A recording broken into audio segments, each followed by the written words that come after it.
Cole from Cole's Quilts. And I know it's been a little while since I've been on here. I've been very busy getting ready for the Castle Dreamer Quilt Along, and I'm so excited to start it.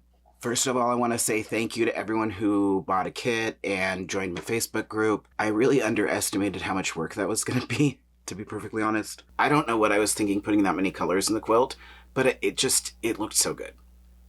I had to cut so much fabric, but it's going to be worth it. It's going to be worth it. Technically, I had planned on this starting the week of Thanksgiving, but we ended up finishing the Christmas tree one a little bit early, and so I think that I'm just going to jump right into posting the first blocks so that we could get started, because I know a lot of us are really excited about it. So how I'm going to do this quilt along is going to be a little bit like how I did my baby dragon one, which is I went through all the blocks and I separated them out based on complexity, and I'm going to start with the simplest blocks and then work our way into the more complex blocks. I'm going to have videos that goes with this quilt along. I'm not going to be demonstrating everything in the videos, but when new blocks come out that have some part of them that is more complex or different than the blocks before, then I'm going to make videos just talking about here's the change, here's how you do it, maybe a little bit of tutorial. I also asked people in my Facebook group about the speed and how many blocks a week felt reasonable, and most people voted for 4. So most of the weeks it's going to be 4. Now, in the beginning, there are some blocks that are just one piece of fabric. And because of that, I'm starting out the week with 6 blocks. So most weeks will be 4. This one is 6. It might technically be 7. And then there might be 1 or 2 where there are 5. So if I calculated it correctly, this should go into about March. If you are still finishing up the Christmas quilt, or you're a little slow starting this castle quilt along, don't worry. I'm going to post the blocks, and the blocks will stay posted on my website and in the Facebook group. So on my website, as new blocks come out, they will just get added to the file. So at any point in time, if you go and download the file, it will have directions and any blocks that have come out so far. And in the Facebook group, I will be posting the blocks, and with the Christmas quilt when I started naming them based on the date that they came out, so that hopefully that's maybe less confusing for people. So when you go to the group and you look under files, you'll be able to see it say like November 10th blocks or December 16th blocks. And so even if you're not completely up with us, you still have access to those blocks. Also, you could go and just download them and save them for later. Remember that I did add a line drawing in the pattern if you want to choose different colors. So at least one person in the group has done that, and they printed it out and colored it and decided different colors they wanted to do. So I'm really excited to see how everyone's castle quilts turn out.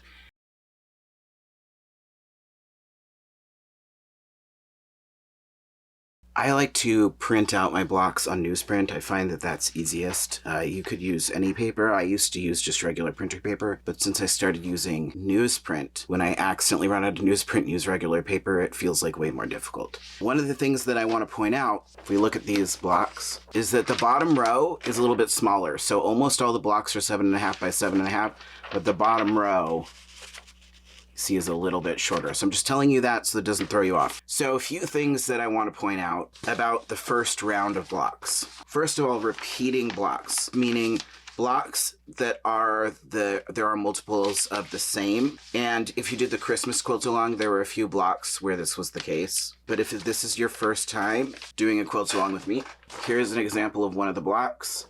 Notice it says A11 and B11. And it'll have a note on it saying to print it out twice. So what you're going to do is you're going to print this out twice, and then take a pen or a pencil, like I'll circle A11 for one and circle B11 for another one, so that I know where to put them, but essentially they're duplicate blocks.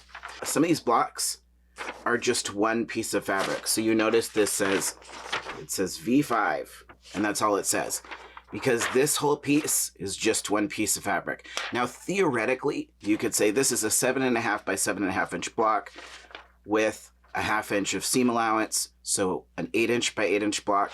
So theoretically, you could cut a piece of fabric that was 8 inches by 8 inches and not even use this. However, so when some people do paper piecing, they'll use the paper until a block's completed, and then they'll pull the paper out before they sew their blocks together.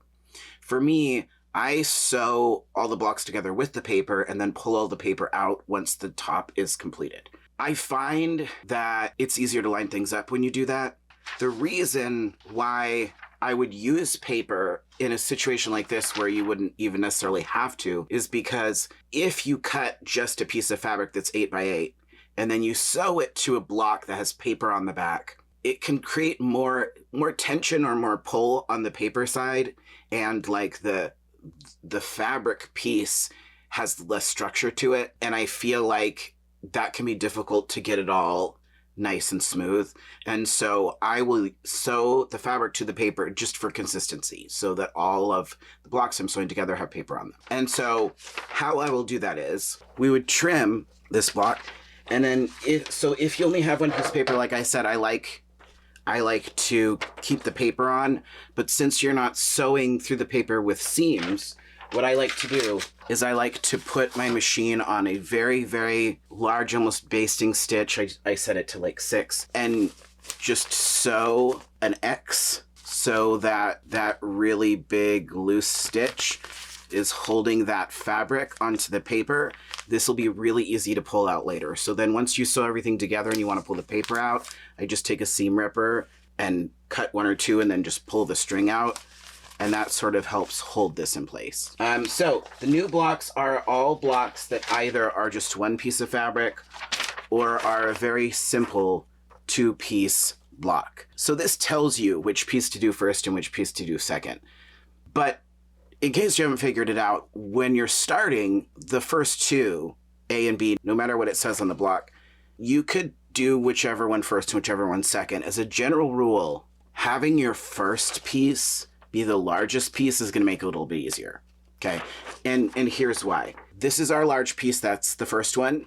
This small one is the second one. If this was my first one, I would be laying a little triangle piece of fabric here, and then I would have to cut a really large piece of fabric that is sewn on here and then flipped over. It might be harder to line that up.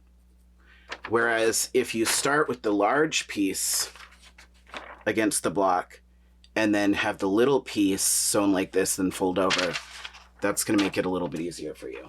So I have a video that explains how my block system works, which I will link down below, but I will explain a little bit right now. So I have 2 systems. I have a system that is black and white and a color-coded system. Usually I use the color-coded systems for really complex patterns.